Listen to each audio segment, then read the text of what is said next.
You guys, I'm going to let you listen to a sermon from Philip Anthony Mitchell from 2819 Church. Guys, listen. Family, can I be honest with you this morning? Can I be fully transparent?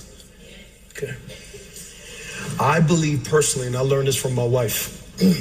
I learned this from watching Lena, from something that she guards at all costs. You know, yeah, she tries to protect me, and she's a beast around her children, like she's a pit bull.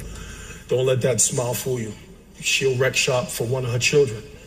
But I learned something from my wife that she talks about all the time in our home, and I want to open up this message with this piece of wisdom I learned from my wife, that one of the most powerful and tangible strengths you will ever have in this trouble-filled life is peace. My wife Lena always says, I'm protecting my peace.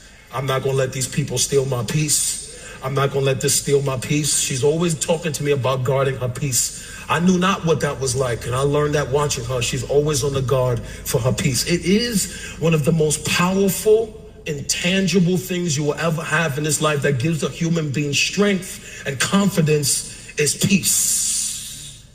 Now, when I say peace, I'm not talking about that surface tranquility that is logically disturbed whenever things are jostled in our life by unwanted circumstances. I'm not talking about that kind of peace, no, my friend. When I talk about peace, I'm talking about that deep inner reality of a quiet assurance that is anchored in spiritual truths that steadies the soul in the middle of anything that we're going through. It's a kind of peace that hears a doctor's report and doesn't fall apart. It's the type of peace that loses a job and does not fall apart. It's the type of peace that something blows up in your life, but it doesn't fall apart. It's the type of peace when you see somebody that should lose their mind in the middle of a circumstance, but has not lost their mind in the middle of circumstance. It's that kind of peace that's anchored in something much deeper than my circumstances. So you and I have learned that peace is not the absence of trouble, it's not the absence of war, it's not the absence of all those things, troubles or frustrations. True peace is a state of being that's given to us by the Lord, and true peace is really born out of a revelation that comes from the Lord. Amen. When I think about my children, some of the babies that's downstairs at Formation Kids, I think some of the best people that image or model peace are little children, 1-year-olds, 2-year-olds. You ever look at them? All they know is peace. They kind of live with a carefreeness. And no matter what's going on in your house, it doesn't seem to disturb them at all. They don't care that the bills are not paid. They don't care that you got fired from a job. They don't care that you're having marriage trouble. They don't care. When you look at little children, it doesn't matter what's going on around a little child. They just seem to maintain peace. Amen. They are unmoved by the things that are happening around them.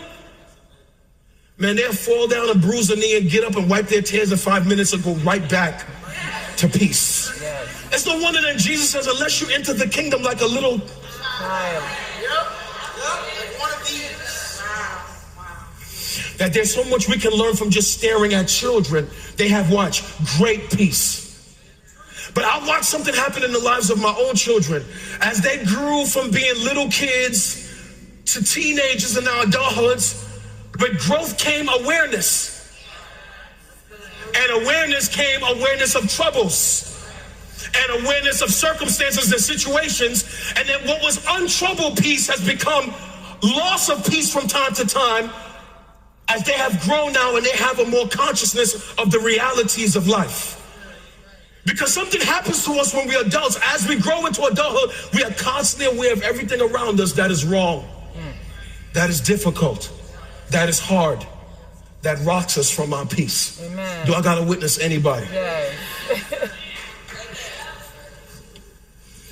Awareness of the things going on around us, man, it kind of opens the door. Listen to me.